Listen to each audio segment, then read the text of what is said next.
Chapitre 3. Cabane sur la plage. Jack était courbé en deux, les muscles bandés comme un coureur, le nez touchant presque la terre humide. Les grands troncs drapés de lianes s'estompaient dans une ombre verdâtre très haut au-dessus de sa tête. Le sous-bois l'enserrait de toutes parts. Ici, la piste devenait presque invisible. Une brindille cassée et une marque qui ressemblait à l'empreinte d'une moitié de sabot. Il baissa la tête et scruta les indices comme s'il voulait les forcer à parler. Puis, à quatre pattes comme un chien, insensible à l'inconfort de sa position, il progressa de quelques mètres et s'arrêta. La nodosité d'une liane formant un arceau laissait pendre une vrille polie par le passage des cochons sauvages. Jack s'accroupit, le visage à quelques centimètres de cet indice, puis son regard se fixa devant lui, dans la demi-obscurité du sous-bois. Ses cheveux, d'un blond roux, avaient beaucoup poussé et pris une teinte plus claire. De nombreuses taches de rousseur couvraient son dos nu ou la peau pelée sous les coups de soleil. Il serrait dans sa main droite un épieu d'1,50 m. Il ne portait qu'un short en lambeaux retenu à la taille par un ceinturon garni d'un coutelas. Il ferma les yeux, leva la tête et, les narines palpitantes, aspira doucement l'air chaud pour en tirer une indication. La forêt était aussi immobile que lui. Enfin, il libéra son souffle en un long soupir et rouvrit des yeux très bleus. D'exaspération, il semblait lui sortir de la tête. Il lécha ses lèvres sèches et observa la forêt réticente. Alors il reprit sa marche furtive, les yeux rivés au sol. Le silence de la forêt l'oppressait plus que la chaleur. À cette heure-là, on n'entendait même pas le vrombissement des insectes. Il fallut que Jack fît lever un oiseau multicolore d'un nid rudimentaire en brindilles pour que le silence fût brisé et l'écho réveillé par un cri strident qui semblait monter de la nuit des temps. Jack lui-même en fut impressionné et il en eut le souffle coupé. L'espace d'une seconde, il cessa d'être un chasseur pour devenir une ombre furtive qui se glissait, tel un gorille, dans l'épaisse végétation. Mais déjà la piste et la rage du chasseur bredouille le reprenaient, et il se remit à examiner le sol avidement. Près d'un arbre énorme au tronc gris couvert de fleurs pâles, il s'arrêta, ferma les yeux et aspira de nouveau l'air chaud. Cette fois-ci, son souffle se précipita. Le sang déserta brusquement son visage et y revint aussitôt. Il s'accroupit, ombre dans l'ombre de l'arbre, et inspecta la terre labourée par les sabots. Les laissées étaient d'un vert olive lisse. Encore chaude, elles formaient sur la terre piétinée un petit tas d'où s'élevait une légère fumée. Jack leva la tête et fixa les yeux sur l'impénétrable rideau de lianes qui lui masquait la piste. Il saisit son épieu et se porta en avant avec précaution. Au-delà de ce rideau, la piste rejoignait une espèce de coulée formée par le passage constant des cochons sauvages. Le sol en était durci par les sabots. Au moment où Jack se relevait de toute sa hauteur, il entendit bouger. Il rejeta le bras droit en arrière et lança l'épieu de toutes ses forces. Sur la piste, il entendit le trottinement des sabots rapides, un air de castagnette, aguichant, affolant. Il se précipita hors du couvert, à la poursuite de cette promesse de viande, et ramassa son épieu. Le trottinement s'éloignait déjà. Jack restait immobile, ruisselant de sueur, maculé de terre brune, portant les traces de toutes les vicissitudes d'une journée de chasse. En jurant, il quitta la piste et traversa le sous-bois jusqu'à un endroit où il se clairsemait un peu. Au lieu de troncs nus supportant un toit obscur, il y avait là des troncs d'un gris plus clair aux frondaisons de palmes légères. Plus loin, c'était le scintillement de la mer et Jack entendait des voix. Ralph se tenait auprès d'un assemblage de feuilles et de tiges de palmier. Un abri grossier, ouvert face au lagon et qui semblait sur le point de crouler. Il n'entendit même pas que Jack lui parlait. « Tu as de l'eau ?» Les sourcils froncés, Ralph leva les yeux de son ouvrage de feuilles. Il regarda Jack sans le voir. « Dis donc, je te demande si tu as de l'eau. J'ai soif. » Ralph cessa de penser à sa cabane et s'aperçut enfin de la présence de Jack. « Oh, bonjour. De l'eau? Il y en a là, près de l'arbre. Il en reste, je suppose. » Jack saisit une noix de coco évidée et remplie d'eau douce. Il y en avait plusieurs, groupées à l'ombre d'un arbre. Jack but en laissant l'eau retomber sur son menton, son cou et sa poitrine. Quand il eut fini, il respira bruyamment. « J'en avais bien besoin. » On entendit la voix de Simon à l'intérieur de la cabane. Remonte un peu. Ralph se retourna vers la cabane et souleva une branche recouverte d'un entrelacs de feuilles. Les feuilles se défirent et jonchèrent le sable. Simon passa par le trou un visage désolé. Pas fait exprès. Ralph regarda le désastre d'un air dégoûté. On n'y arrivera jamais. Il se jeta par terre, aux pieds de Jack. Simon resta à l'intérieur, la tête passée par l'ouverture béante. Ralph expliqua: Ça fait des jours qu'on y travaille, et voilà. 2 cabanes étaient terminées, mais branlantes. La dernière n'était que décombres. Et les autres qui se sauvent tout le temps. Tu te rappelles le meeting? Tout le monde devait travailler dur pour finir les cabanes. Sauf moi et mes chasseurs. Oui, excepté les chasseurs. Oui, eh bien, les petits sont... Il se mit à gesticuler, cherchant ses mots. Ils sont impossibles. Quant aux grands, ils valent pas beaucoup mieux. Tu vois, j'ai travaillé toute la journée rien qu'avec Simon. Personne d'autre. Eux, ils se baignent, mangent ou jouent. Avec précaution, Simon sortit un peu plus la tête. Tu es le chef. Tu n'as qu'à les attraper. Ralph resta étendu à plat dos, le regard perdu dans les frondaisons des palmiers et le ciel. Les meetings, on en raffole. Tous les jours. 2 fois par jour. Et on parle. Il se souleva sur un coude. Je te parie que si je soufflais dans la conque maintenant, ils rappliqueraient tous. Alors tu sais comment ce serait. On ferait les importants et quelqu'un proposerait qu'on construise un avion à réaction, ou un sous-marin, ou un poste de télévision. Après le meeting, ils travailleraient pendant 5 minutes, puis tout le monde se disperserait, ou ils iraient à la chasse. Jack rougit. Il nous faut de la viande. Oui, eh bien, on n'en a pas encore. Et il nous faut des cabanes. D'ailleurs, tes chasseurs sont revenus depuis des heures. Ils s'amusent dans l'eau. Moi, j'ai continué, protesta Jack. Je les ai laissés partir, mais il fallait que je continue, Il essaya d'exprimer le sentiment qui l'avait poussé à traquer le gibier et à tuer. J'ai continué. Je pensais que tout seul... L'expression égarée reparut dans ses yeux. J'ai pensé que je pourrais tuer. Mais tu n'as pas pu. Une colère rentrée fit vibrer la voix de Ralph. Mais tu n'y es pas arrivé. Tu n'aurais pas envie de nous aider aux cabanes par hasard. Sous la phrase anodine, le ton se chargeait de sous-entendus. Il nous faut de la viande. Et nous n'en avons toujours pas. L'antagonisme devenait perceptible. Mais j'y arriverai. La prochaine fois. Il faut que je fasse des barbelures à cet épieu. Un des cochons, on l'a blessé, mais l'épieu est ressorti. Il faudrait des barbelures. Et il nous faut des cabanes. Soudain furieux, Jack cria. Est-ce que tu accuses... Je dis seulement que nous avons travaillé rudement dur. C'est tout. Tous deux étaient devenus rouges et ils n'osaient plus se regarder. Ralph se roula sur le ventre et se mit à jouer avec l'herbe. S'il pleut comme le jour où on est tombé ici, il nous faudra vraiment des cabanes. Et puis, il y a autre chose. Il nous faut des abris parce que... Il s'interrompit et tous deux en profitèrent pour maîtriser leur colère. Il continua sur ce terrain plus sûr. Tu as remarqué, n'est-ce pas? Jack posa son épieu et s'accroupit. Remarqué quoi? Eh bien, ils ont peur. Il se retourna de nouveau et regarda le visage sale et farouche de Jack. Je veux dire qu'avec tout ça, ils ont des cauchemars. On les entend. Tu ne t'es jamais réveillé la nuit? Jack secoua la tête. Ils parlent, ils crient, les petits, et même quelques-uns des autres. Comme si on n'était pas sur une île sympathique. Étonnés de l'interruption, tous deux regardèrent le visage sérieux de Simon. Comme si, continua Simon, comme si la bébête ou l'espèce de serpent c'était vrai. Vous vous rappelez? Les 2 garçons plus âgés firent la grimace en entendant ce mot qui leur faisait honte. On ne parlait pas de serpent. Cela ne se faisait pas. Comme si ce n'était pas une île sympathique, répéta Ralph lentement. Tu as raison. Jack s'assit et étendit les jambes. Ils sont ok. Sinoc. Tu te rappelles notre exploit? Ils échangèrent un sourire en évoquant l'éclat prestigieux de cette première journée. Ralph reprit.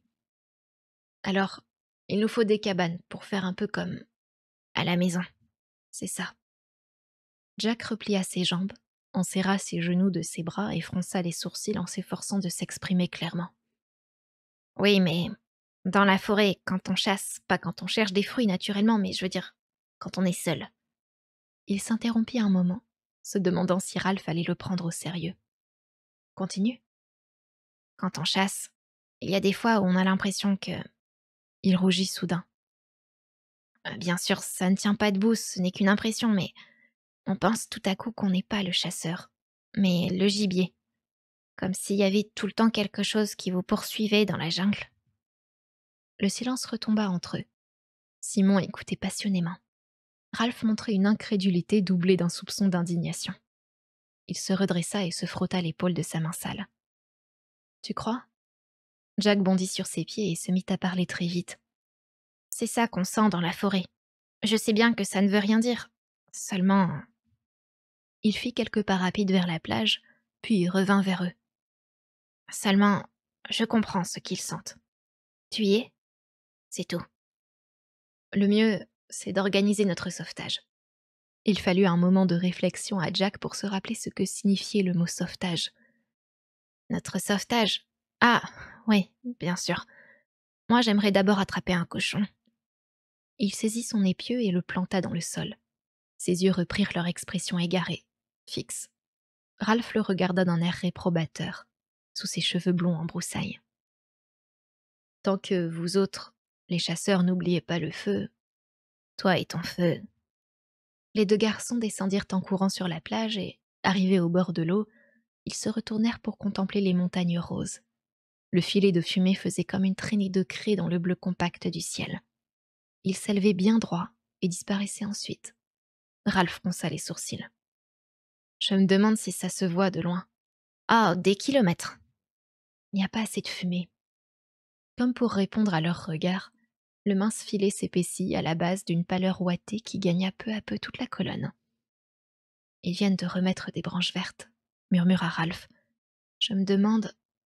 Clignant des yeux, il scruta l'horizon. Ça y est. Jack cria si fort que Ralph sursauta. Quoi? Où? C'est un bateau? Mais Jack désignait du doigt les profondes déclivités qui dévalaient le flanc de la montagne jusqu'à la partie plate de l'île. Tiens, bien sûr, c'est là qu'il se cache.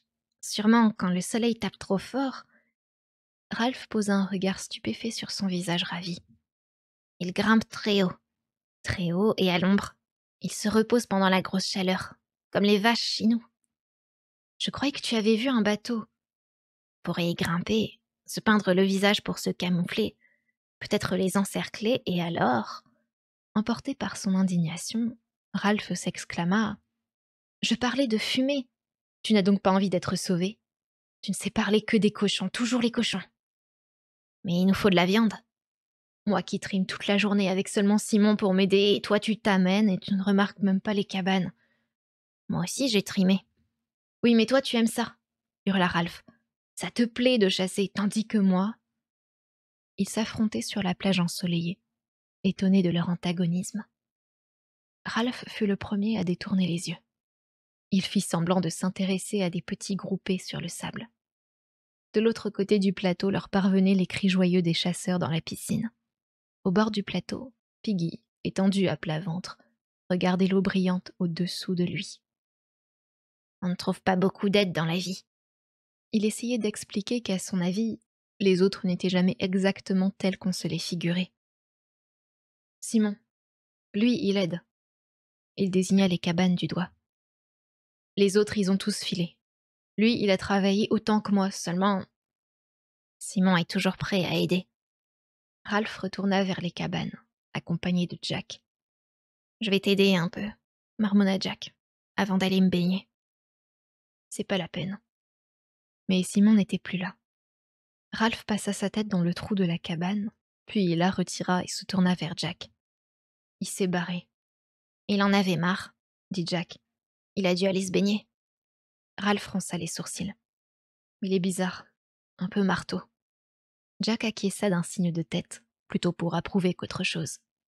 D'un accord tacite, ils tournèrent le dos aux cabanes et s'enfurent à la piscine.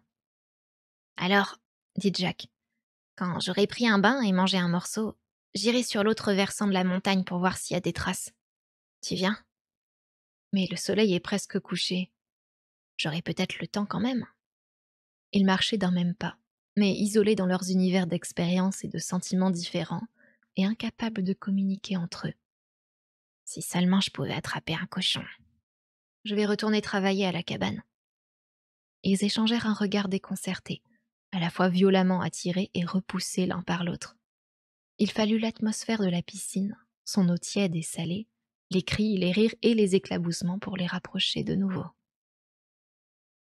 Simon ne se trouvait pas à la piscine, contrairement à ce qu'ils avaient pensé.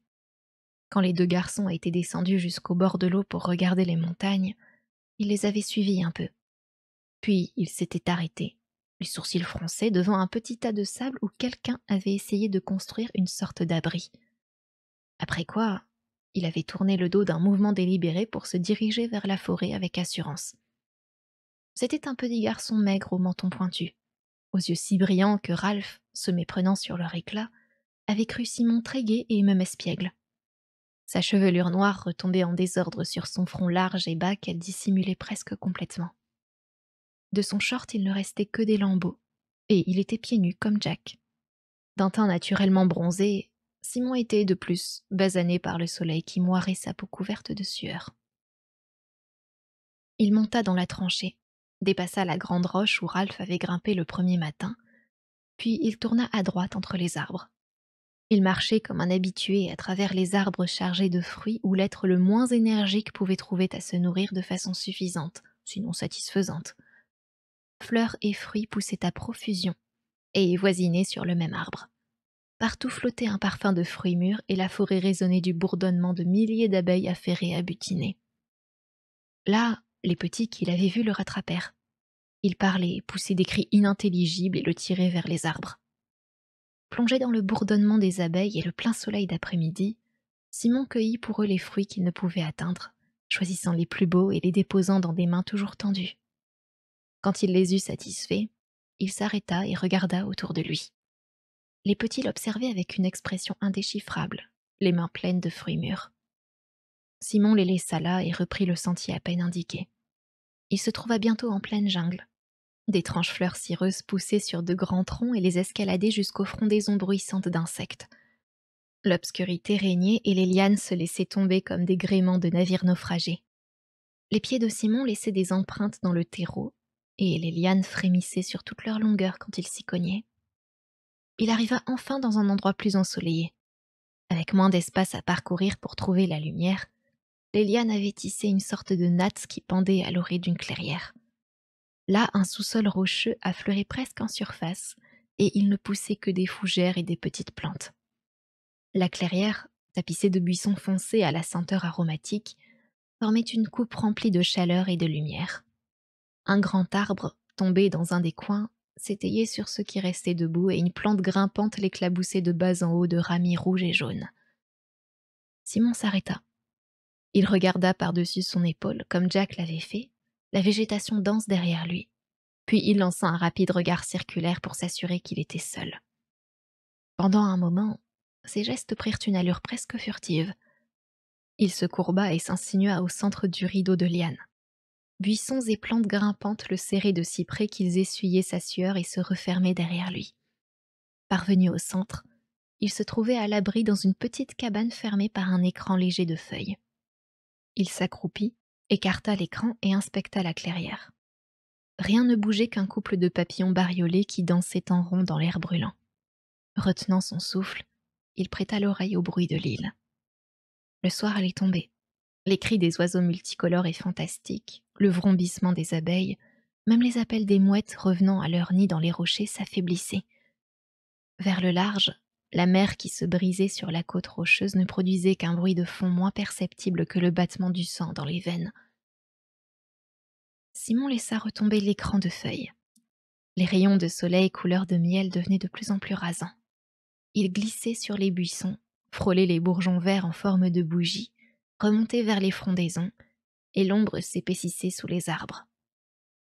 La lumière, en disparaissant, éteignait les somptueuses couleurs, la chaleur et l'animation décroissant. Les bourgeons des arbres à cire frémirent, leurs sépales verts s'écartèrent légèrement, et les extrémités blanches des fleurs s'offrirent délicatement à l'air. Maintenant, Le soleil avait déserté la clairière et disparu du ciel. L'obscurité se répandait partout, submergeait les espaces entre les arbres jusqu'à ce qu'ils paraissent imprécis et bizarres comme les profondeurs de la mer. Les fleurs de cyrier s'ouvrirent largement, toutes blanches et scintillantes sous la lueur qui filtrait des premières étoiles. Leur parfum alourdit l'air et envahit l'île entière. Oh, j'en peux plus des descriptions là. Faut que ça s'arrête. Chapitre 4. Visage peint et cheveux longs. Le premier rythme auquel ils s'habituèrent fut la lente montée des jours depuis l'aube jusqu'au bref crépuscule. Ils acceptaient les plaisirs dispensés par le matin, son clair soleil, l'enveloppement de l'eau et la douceur de l'air. Ils savouraient alors la joie des jeux et de moments si bien remplis que l'espoir, devenu moins nécessaire, se laissait oublier. Vers midi, tandis que le soleil déversait ses flots en approchant du zénith, les couleurs nettes du matin s'estompaient dans l'eau pâle et la nacre. La chaleur croissante les frappait comme un poing qu'ils esquivaient en courant vers l'ombre où ils restaient étendus et parfois s'endormaient. Au milieu de la journée, il se passait des choses bizarres. La mer étincelante s'enflait, se scindait en plans superposés d'une invraisemblance par trop criante. L'atoll et les quelques palmiers rabougris qui s'accrochaient aux endroits les plus élevés s'envolaient et flottaient dans les airs où ils frémissaient un instant pour se désagréger et s'égrener comme des gouttes de pluie sur un fil métallique, ou se multipliaient comme s'ils se reflétaient dans des miroirs bizarres. Quelquefois, la terre apparaissait là où il n'y en avait aucune, mais elle s'évanouissait comme une bulle de savon pendant que les enfants la contemplaient. Piggy, très savant, méprisait ces mirages. Comme aucun des garçons ne pouvait atteindre l'atoll, séparé d'eux par un bras de mer infesté de requins, ils s'habituèrent à ces mystères et ne s'en occupèrent pas plus que des étoiles, miracle palpitant de la nuit. Dans l'après-midi, tous ces mirages se fondaient dans le ciel où le soleil dardait un œil courroucé. Vers le soir, il ne subsistait aucun mirage. L'horizon redevenait lisse et bleu, cisaillé par le soleil couchant. Il régnait alors une fraîcheur relative, mais gâtée par l'approche de l'obscurité. Quand le soleil basculait, la nuit tombait sur l'île comme un été noir et les abris bruissaient d'angoisse sous les étoiles lointaines. Néanmoins, habitués par les traditions européennes à répartir leur journée entre le travail, le jeu et les repas, les enfants ne parvenaient pas à s'adapter à ce rythme nouveau. Le petit nommé Percival n'avait pas tardé à se glisser dans un abri où, pendant 2 jours, il avait parlé, chanté, ri et pleuré successivement. Légèrement amusé, les autres l'avaient cru toqué. Depuis lors, il avait les traits tirés, les yeux rouges et l'air malheureux. C'était un petit qui jouait peu et pleurait souvent. Les plus jeunes formaient une masse connue sous le terme générique de les petits. À partir de Ralph, les tailles suivaient une diminution graduelle. Bien que Simon, Robert et Maurice fussent difficiles à classer, pour les autres nul n'éprouvait de mal à distinguer les grands des petits. Les plus petits, âgés de 6 ans environ, menaient une existence à part, mais très active. Ils passaient le plus clair de leur journée à manger, cueillant les fruits à leur portée sans choisir les meilleurs ni les plus mûrs. Ils s'étaient habitués à souffrir de coliques et d'une diarrhée chronique. Terrorisés par l'obscurité, ils se serraient les uns contre les autres la nuit. Entre le sommeil et la nourriture, ils trouvaient le temps de jouer sans but précis dans le sable blanc, au bord de l'eau limpide. Ils n'appelaient pas leur maman aussi souvent qu'on aurait pu le croire. Ils étaient bronzés et d'une saleté repoussante. S'ils obéissaient aux appels de la conque, c'était surtout parce que Ralph était assez grand pour assurer à leurs yeux un lien avec le monde des adultes et de l'autorité. De plus, les réunions représentaient pour eux une distraction. Mais le reste du temps, ils ne s'occupaient guère des grands et menaient à part leur vie grégaire et primitive. À l'embouchure de la petite rivière, ils s'étaient construits des châteaux de sable ornés de coquillages, de fleurs fanées et de galets curieux. Autour des châteaux courait un lacis de pistes, de traces, de murs, de lignes, de chemins de fer qui ne prenaient un sens que si on les regardait en s'abaissant à leur niveau. Là, les petits jouaient et se trouvaient sinon heureux, du moins absorbés. Ils réussissaient parfois à jouer à 3 ensemble. Justement, il y en avait 3 à ce moment-là. Le plus grand était Henri, un parent de ce petit au visage marqué par une tache lie de vin qu'on n'avait pas revu depuis le grand incendie. Mais Henri n'était pas assez grand pour comprendre tout cela. Et si on lui avait raconté que le petit garçon était rentré chez lui en avion, il aurait accepté cette explication sans la moindre incrédulité ni protestation. Henri était un peu le chef cet après-midi-là, parce qu'il jouait avec Percival et Johnny, les deux plus petits de l'île. Percival était un enfant terne que sa mère elle-même n'avait jamais trouvé très joli. Quant à Johnny, il était blond, bien bâti, et d'un tempérament agressif. Pour le moment, il se montrait docile parce que le jeu l'intéressait. Les trois enfants, agenouillés dans le sable, étaient bien sages. Roger et Maurice sortirent de la forêt. On venait de les relever auprès du feu et ils en profitaient pour aller prendre un bain. Roger piétina exprès les châteaux de sable, écrasant les fleurs et dispersant les galets choisis avec soin. En riant, Maurice le suivit et augmenta le désastre. Les trois petits interrompirent leur jeu et levèrent la tête. Comme la destruction avait épargné par hasard ce qui les intéressait le plus, ils ne protestèrent pas. Mais Percival, un œil plein de sable, se mit à pleurnicher, et Maurice se sauva. Dans son monde d'autrefois, Maurice se souvenait d'avoir reçu une correction pour le même genre de méfait. Malgré l'absence de parents pour le punir, il éprouvait quand même le malaise d'avoir mal agi. De vagues excuses lui venaient à l'esprit. Il murmura quelques mots au sujet de sa baignade et courut plus vite. Roger resta à regarder les petits. Il n'avait pas beaucoup bruni, mais la masse de cheveux noirs qui couvrait sa nuque et son front convenait à son visage renfrogné et changeait en expression inquiétante ce qui n'avait été qu'un air insociable. Comme les larmes avaient chassé le sable, Percival cessa de pleurnicher et retourna à ses jeux. Johnny fixait sur lui un regard de porcelaine bleue. Tout à coup, il lui lança du sable en quantité et Percival se reprit à gémir. Quand Henri en eut assez de son jeu, il s'éloigna sur la plage et Roger le suivit d'un air indifférent, sans quitter l'ombre des arbres. Henri ne recherchait pas l'ombre parce qu'il était trop petit pour penser à se protéger du soleil. Il descendit au bord de l'eau et commença à s'amuser. Sous la puissante impulsion de la marée montante, l'eau calme du lagon s'enflait et gagnait quelques centimètres sur la plage à intervalles réguliers. Dans ce petit réduit du Pacifique s'agitaient des créatures vivantes, des corpuscules transparents que l'eau transportait sur le sable chaud et sec. Leurs organes sensoriels invisibles exploraient ce nouveau champ de recherche. Peut-être trouvaient-ils à se nourrir dans un endroit où leur dernière incursion était restée inutile. Des fientes d'oiseaux, ou des insectes, ou des débris éparpillés provenant des créatures terrestres. Semblables à une myriade de minuscules dents de scie, ces organismes procédaient au nettoyage de la plage. Henri trouvait leur activité passionnante.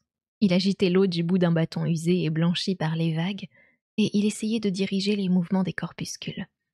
Il creusait de petits fossés que la marée remplissait, et cherchait à les peupler de cette vie grouillante.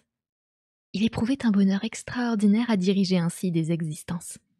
Il parlait à ces bêtes, les encourageait, leur donnait des ordres. Au fur et à mesure qu'il reculait devant la marée, ses pas laissaient des empreintes dans lesquelles l'eau s'engouffrait et retenait les bêtes prisonnières. Henri en tirait une sensation de toute puissance. Il s'accroupit au bord de l'eau et se pencha tant que ses cheveux lui tombèrent dans les yeux. Le soleil à son zénith déversait sur lui ses flèches invisibles. Roger attendait. Il avait commencé par se cacher derrière un gros palmier, mais Henri était tellement absorbé qu'il ne risquait rien à se montrer. Il inspecta la plage. Percival s'éloignait en pleurant et Johnny régnait seul et triomphant sur ses châteaux.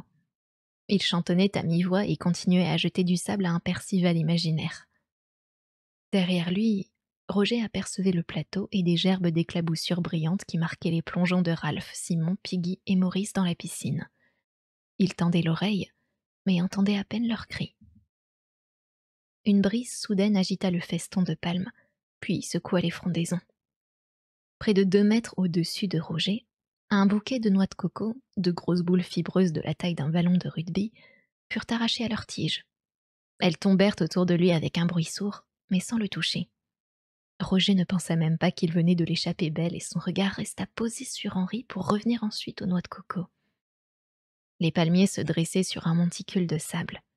Des générations d'arbres successives avaient dispersé les galets qui couvraient autrefois une rive disparue.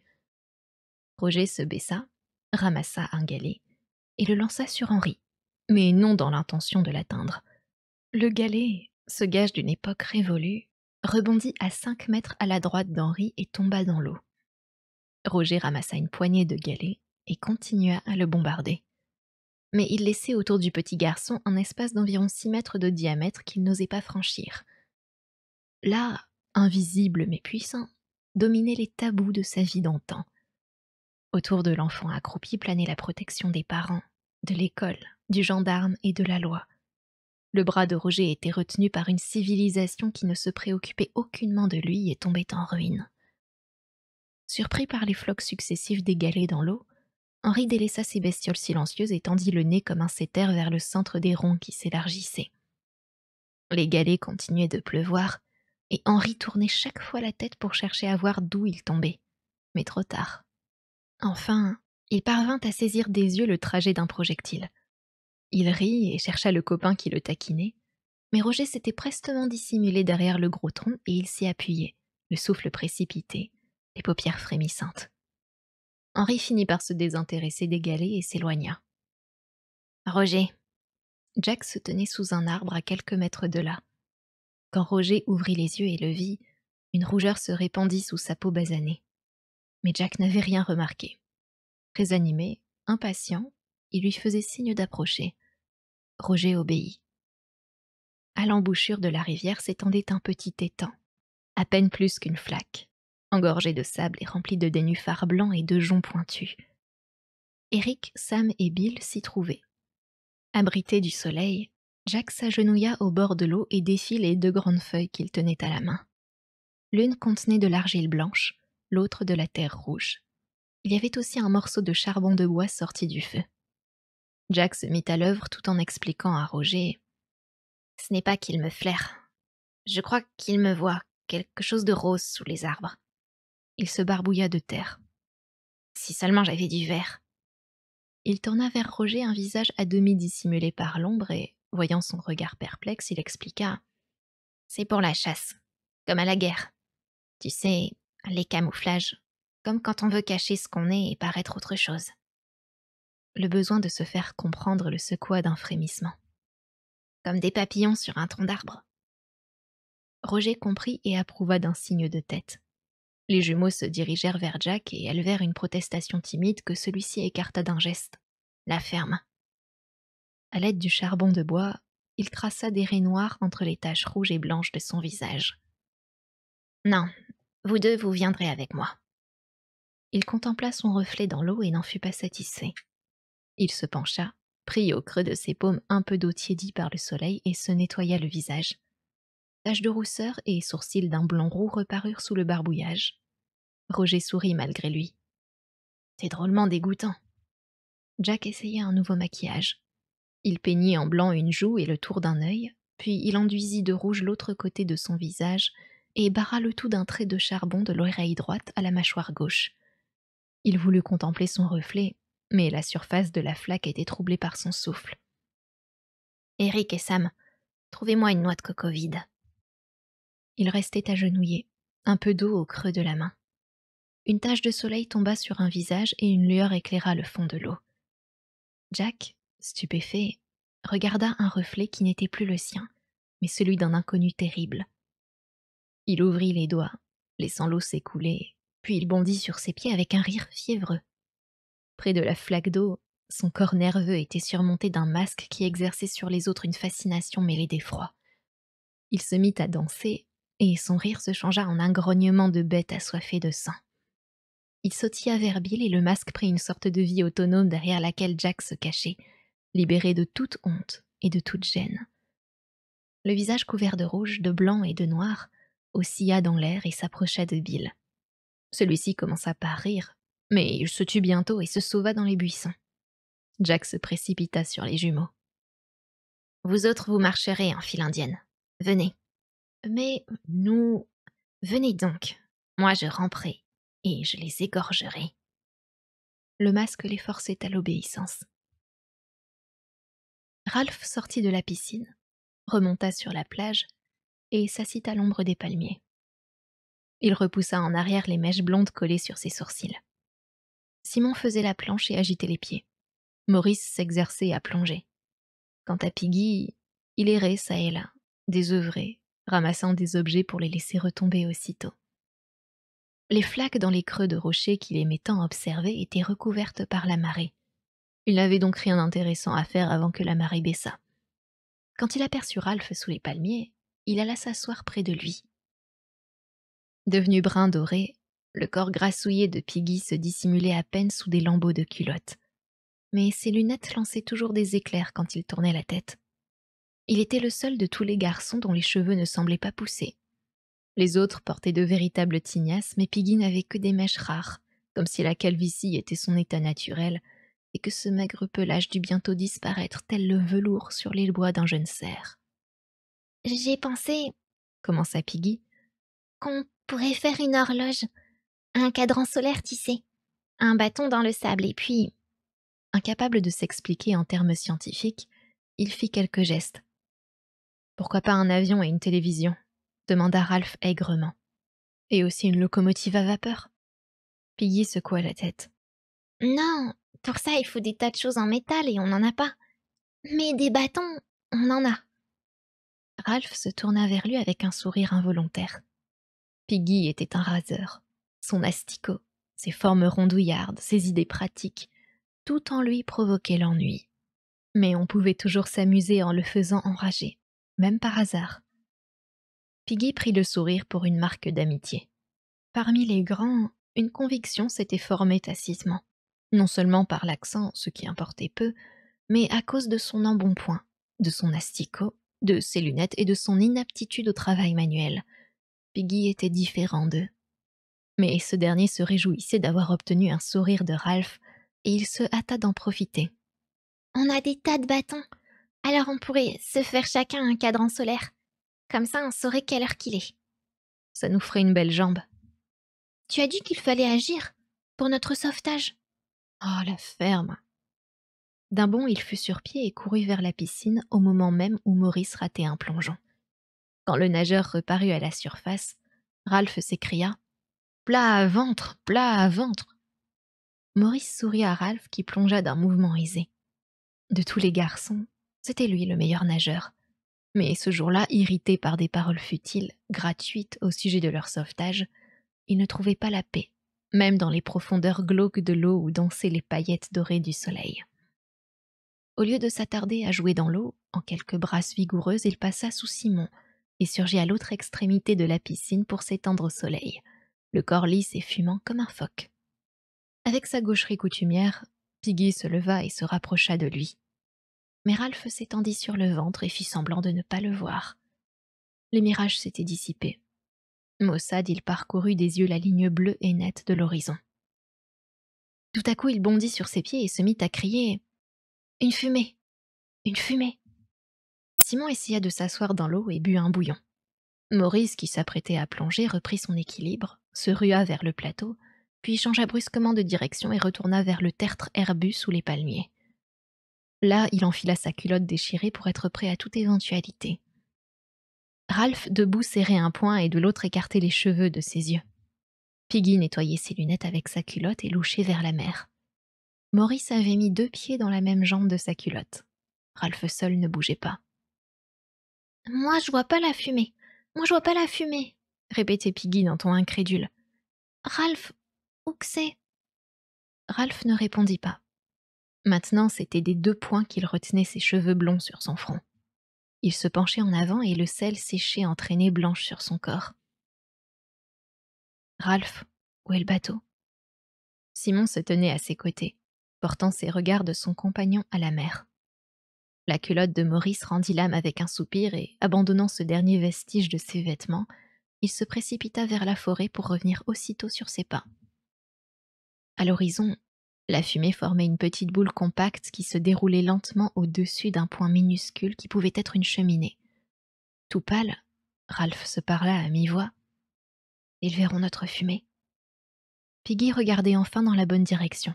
« C'est pas grand-chose. » Il se retourna et inspecta la montagne. Ralph continuait à observer passionnément le navire. Son visage reprenait des couleurs. Simon se tenait à ses côtés silencieux. « Je sais bien que j'y vois pas beaucoup. » suggéra Piggy. « Mais c'est-y qu'on a de la fumée ?» Sans détourner le regard, Ralph eut un geste d'impatience. « Je veux dire notre fumée sur la montagne. » Maurice accourut et regarda fixement l'horizon. Mais Simon et Piggy ne voyaient plus que la montagne. Piggy grimaçait d'attention, mais Simon poussa un cri comme s'il s'était fait mal. « Ralph ! Ralph !» Le ton de sa voix fit pivoter Ralph sur lui-même.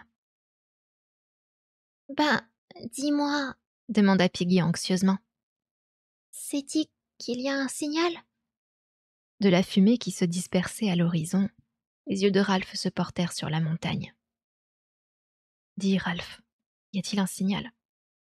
Simon toucha Ralph d'une main timide, mais celui-ci se mit à courir. Pataugeant dans l'eau peu profonde à l'extrémité de la piscine, il traversa le sable chaud et blanc et s'engagea sous les palmiers. Une seconde après, il se débattait dans la végétation qui avait déjà envahi la tranchée. Simon courut après lui, puis Maurice. Piggy criait « Ralph, écoute, Ralph !» Lui aussi prit ses jambes à son cou. Il trébucha sur la culotte abandonnée par Maurice et traversa le plateau. Derrière les 4 garçons, la fumée glissait doucement le long de l'horizon. Sur la plage, Henry et Johnny jetaient du sable à Percival qui pleurait de nouveau. Ces 3-là étaient totalement étrangers à l'affolement général. Avant même d'avoir atteint l'extrémité de la tranchée qui mordait dans les terres, il perdait son souffle précieux à pousser des jurons. Il maltraitait sans égard son corps nu que les branchages fouettaient et zébraient de rouge. À l'endroit où la montée devenait pénible, il s'arrêta. Maurice n'était qu'à quelques mètres derrière lui. « Les lunettes de Piggy !» cria Ralph. « Si le feu est éteint, on en aura besoin. » Il se tut et trébucha. On commençait seulement à voir Piggy qui montait péniblement de la plage. Ralph regarda l'horizon, puis la montagne. Fallait-il redescendre et prendre les lunettes de Piggy ? Mais si le bateau était parti ? Et s'il continuait à grimper et qu'il trouvait le feu complètement mort ?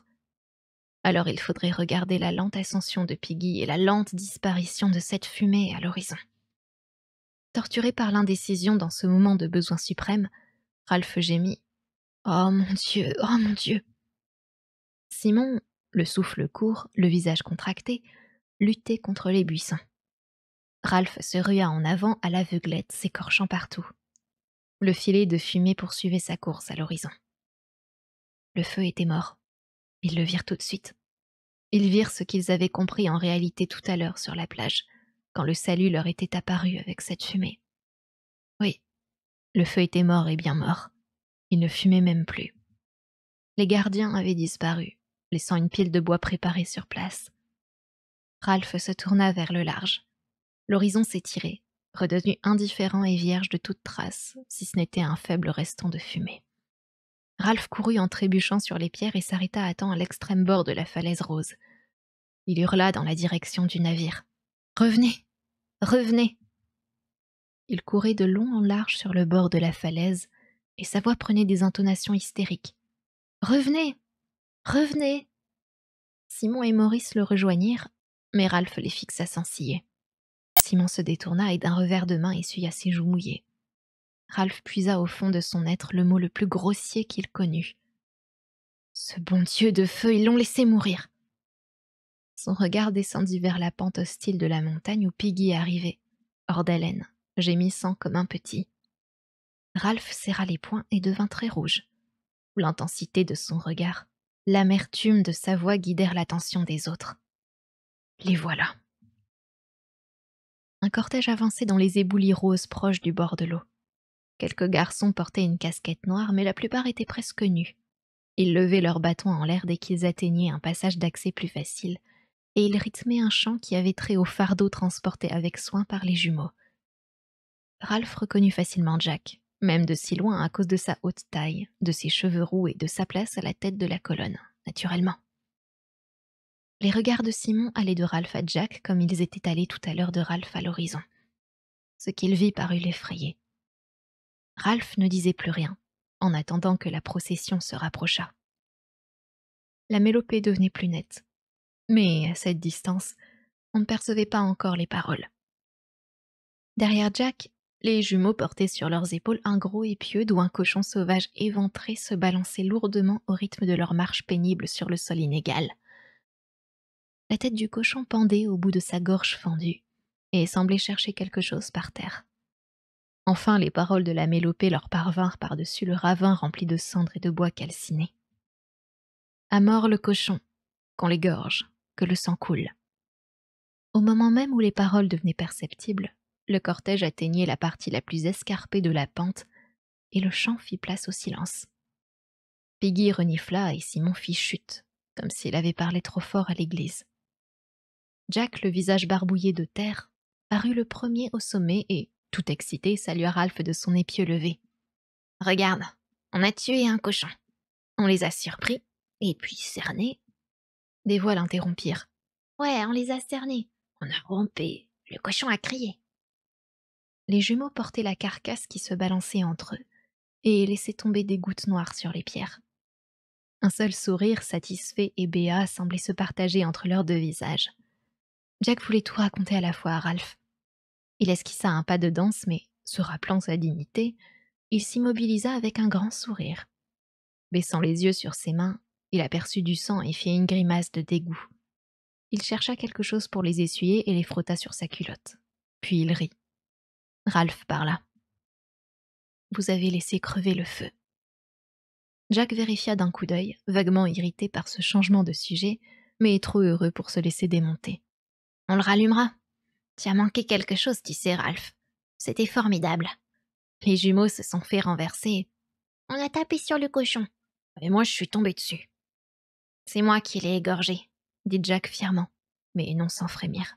« Je peux emprunter ton couteau, Ralph, pour faire une encoche sur le mien. » Les garçons bavardaient entre eux et gambadaient. Les jumeaux continuaient à sourire.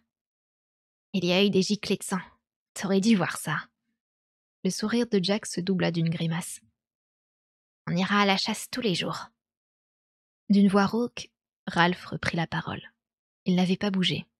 « Vous avez laissé crever le feu. » Gêné par la reprise de cette accusation, Jack regarda les jumeaux puis Ralph. « On avait besoin d'eux pour la chasse, » murmura-t-il. « On n'aurait pas été 3 pour encercler le cochon. » Se sentant en faute, il rougit. « Ça ne fait qu'1 heure ou 2 que le feu est éteint.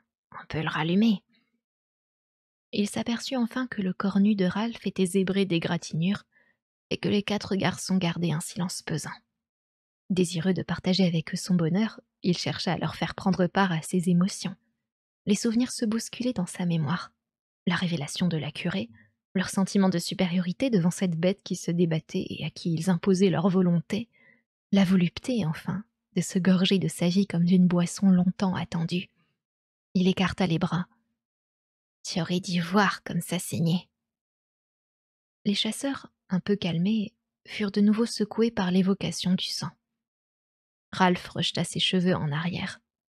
D'un bras tendu, il désigna l'horizon vide. Sa voix forte et chargée de colère leur imposa le silence. Il y a eu un bateau. Mis en face de terribles éventualités, Jack se déroba. Il posa une main sur sa proie et tira son couteau.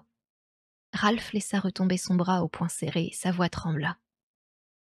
Il y avait un bateau. Là-bas. Vous aviez promis d'entretenir le feu et vous l'avez laissé mourir. Il avança d'un pas vers Jack qui se retourna pour lui faire face. Il nous aurait peut-être vus. On serait rentré chez nous. C'en était trop pour Piggy qui oublia sa timidité dans cette atroce déception. Il cria d'une voix pointue. « Toi et ton sang, Jack Meridio. Toi et ta chasse. On aurait pu rentrer chez nous. » Ralph repoussa Piggy. C'était moi le chef. Vous deviez m'obéir. Mais tout ça, c'est de la parlotte. Vous n'êtes même pas capable de construire des cabanes. Et puis vous partez à la chasse. Vous laissez mourir le feu. Il se détourna, un moment silencieux. Mais emporté par son indignation, il reprit. Il y a eu un bateau. Un des plus jeunes chasseurs se prit à gémir. La terrible vérité se faisait jour dans tous les esprits.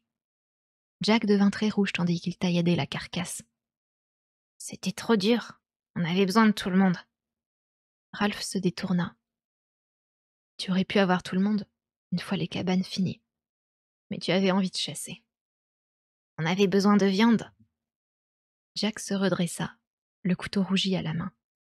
Les 2 garçons se firent face. 2 mondes s'affrontaient. Celui de la chasse avec ses tactiques, son exaltation farouche, son adresse. Celui de l'attente et du bon sens confondus. Jack changea son couteau de main et se barbouilla le front de sang en repoussant ses cheveux collés. Piggy éleva la voix. T'aurais pas dû laisser éteindre le feu. T'avais promis de l'entretenir, justement. La réflexion de Piggy et les approbations gémissantes de quelques chasseurs poussèrent Jack à bout. Ses yeux bleus prirent un aspect trouble. Il fit un pas en avant et, heureux de pouvoir enfin frapper, il envoya un coup de poing dans l'estomac de Piggy. Celui-ci s'effondra avec un gémissement. Jack le dominait. D'une voix rendue cruelle par l'humiliation, il s'écria « Hein, tu l'as voulu, le gros !» Ralph amorça un geste, mais Jack frappa Piggy à la tête. Ses lunettes furent projetées sur les rochers. Affolé, Piggy hurla « Mes lunettes !» Il tomba à quatre pattes, tâtonnant sur les rochers, mais Simon les lui trouva. Des sentiments violents créaient des remous dans le groupe et fouettaient de leurs ailes funestes ce sommet montagneux. « Y a un verre de cassé !» Piggy les lui arracha des mains et les mit. Il lança un regard noir à Jack. « Je peux pas m'en passer de ces lunettes. Maintenant, j'y vois plus que d'un œil. Attends un peu. » Jack fit un mouvement vers lui, mais Piggy se réfugia derrière une grosse roche. Il passa la tête par-dessus et son unique verre lança à Jack un éclair malveillant. « Ouais, j'y vois plus que d'un œil. Attends un peu. » Jack imita son ton pleurnichard et sa fuite. « Attends un peu, ouais. » L'original et l'imitation étaient si drôles que les chasseurs éclatèrent de rire. Encouragé, Jack continua sa mimique et ce fut un fou rire. Ralph sentit ses lèvres animées d'un frémissement involontaire. Furieux de se laisser aller, il marmonna « C'était dégoûtant ce que tu as fait. » Jack interrompit ses singeries et se tint debout devant Ralph. « Je regrette. Pour le feu. Tiens, Il bomba le torse. « Je fais mes excuses. » Cette noble conduite provoqua chez les chasseurs un murmure d'admiration. Ils pensaient certainement que Jack avait bien agi, avait mis le bon droit de son côté en présentant généreusement ses excuses. Par contre-coup, il leur semblait confusément qu'il mettait Ralph dans son tort. Ils attendaient de ce dernier une réponse à la hauteur. Mais la gorge de Ralph s'y refusait. Il en voulait à Jack de cette ruse verbale qui aggravait sa mauvaise action. Le feu était mort. Le bateau partit. Ne comprenait-il pas? Au lieu d'une réponse dans le ton noble, ce fut la colère qui l'emporta. Oui, c'était dégoûtant. Le silence pesa sur le sommet de la montagne tandis que les yeux de Jack reprenaient un instant une expression trouble. La discussion fut close sur un grognement maussade de Ralph. Allez, faut allumer le feu. La nécessité d'une action précise diminua légèrement la tension. Impassible et muet, Jack regardait le tas de cendres à ses pieds. Jack s'agitait à grand bruit. Il donnait des ordres, chantait, sifflotait, lançait des remarques à son camarade silencieux. Des remarques qui ne demandaient pas de réponse et qui ne l'exposaient pas à se faire rabrouer. Mais Ralph se taisait. Personne, pas même Jack, ne voulait lui demander de se déplacer, et les garçons durent finalement construire le bûcher à 3 mètres de l'ancien emplacement, dans un endroit qui n'était pas aussi commode. C'est ainsi que Ralph assura sa position de chef, et il n'aurait pas pu trouver de meilleur moyen, l'eût-il cherché pendant des jours. Jack restait impuissant devant cette arme, et une rage sourde le secouait. Quand le bûcher fut construit, les deux garçons se trouvaient séparés par une imposante barrière. Mais le feu, une fois préparé, un autre problème se présenta. Jack n'avait rien pour l'allumer. Alors, à sa surprise, Ralph se dirigea vers Piggy et lui prit ses lunettes. Ralph lui-même ne se doutait pas qu'un lien venait de se rompre entre Jack et lui pour se créer ailleurs. « Je vais te les rapporter. »« Attends, je viens avec toi. » Piggy se tenait derrière lui, isolé dans son îlot au contour informe, tandis que Ralph, agenouillé, captait les rayons du soleil. Dès que la flamme jaillit, Piggy tendit les mains et s'empara de ses lunettes. Devant ces fleurs fantastiques d'une incroyable beauté, pourpre, rouge et jaune, l'hostilité diminua. Les garçons ne formaient plus qu'un cercle de camarades réunis autour d'un feu de camp. Et même Piggy et Ralph se laissèrent un peu attirer. Bientôt, quelques garçons descendaient la pente en courant à la recherche de provisions de bois, et Jack commençait à dépecer le cochon. Ils essayèrent de maintenir la bête entière au-dessus du feu à l'aide d'un épieu, mais celui-ci brûlait avant que la viande rôtît. Ils finirent par présenter aux flammes des brochettes de morceaux de viande, mais là encore, les garçons se brûlaient avant de faire bien cuire leur viande. Ralph sentait l'eau lui venir à la bouche. Sa résolution de refuser la viande fondée après son régime prolongé de fruits et de baies, à peine agrémenté d'un crabe ou d'un rare poisson. Il accepta un morceau de viande à moitié cru et le rongea comme un loup. Piggy, également l'eau à la bouche, protesta. Alors, et moi? C'est-il que je vais en avoir? Jack avait eu l'intention de le laisser dans l'expectative, simplement pour affirmer sa puissance. Mais sa réclamation provoqua chez Jack un redoublement de cruauté. « Toi, tu n'as pas chassé. » Bah, Ralph non plus, répliqua Piggy en bavant. et puis Simon non plus. Dans un crabe, y a pas plus d'une demi-portion de viande. Ralph s'agita mal à l'aise. Assis entre les jumeaux et Piggy, Simon s'essuya la bouche et jeta son morceau de viande par-dessus les rochers en direction de ce dernier qui s'en empara. Les jumeaux étouffèrent un fou rire, et Simon, honteux, baissa la tête. Alors Jack bondit, découpa un grand lambeau de viande et le lança à Simon. « Mange, bon Dieu !» Il couvrait Simon d'un regard dur. « Prends-le !» Il pivota sur ses talons et, devenu le point de mire de ses camarades étonnés, il s'écria « C'est moi qui vous ai procuré de la viande !» Des sentiments complexes et refoulés s'ajoutaient pour donner à sa rage une force primitive qui inspirait la terreur. « Je me suis peint le visage. J'ai rampé.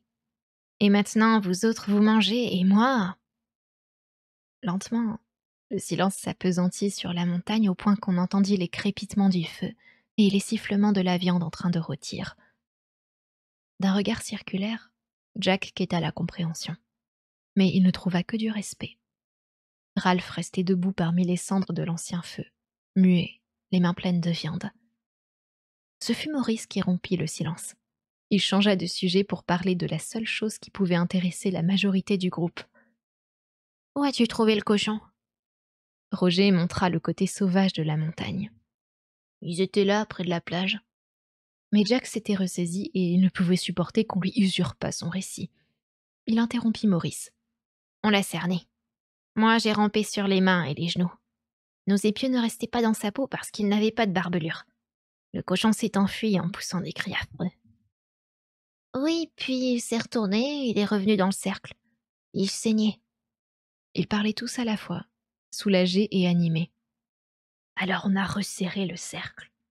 Le premier coup avait paralysé l'arrière-train de la bête, de sorte qu'on put la rouer de coups. Moi, je l'ai égorgée. Les jumeaux, un sourire identique sur le visage, se levèrent et firent un simulacre de poursuite. Les autres entrèrent dans le jeu et ce fut un tintamarre de cris et de râles de cochons. Et toc sur la caboche. Tiens, qu'il en prenne pour son grade.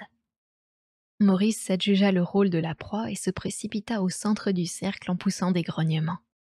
Les chasseurs l'entouraient et faisaient semblant de le frapper. Tout en dansant, il scandait un chant. « À mort le cochon, qu'on l'égorge, qu'on l'assomme !» Ralph les regardait avec un sentiment de rancune mêlé d'envie. Il attendit pour prendre la parole que leur ardeur faiblit. « Je demande un meeting. » L'un après l'autre, ils s'arrêtèrent et se regardèrent. « Un meeting avec la conque. J'exige cette réunion, même s'il faut la terminer dans le noir. Tout en bas sur le plateau. À mon signal, quand je soufflerai dans la conque. Là. » Il se détourna et descendit vers le plateau.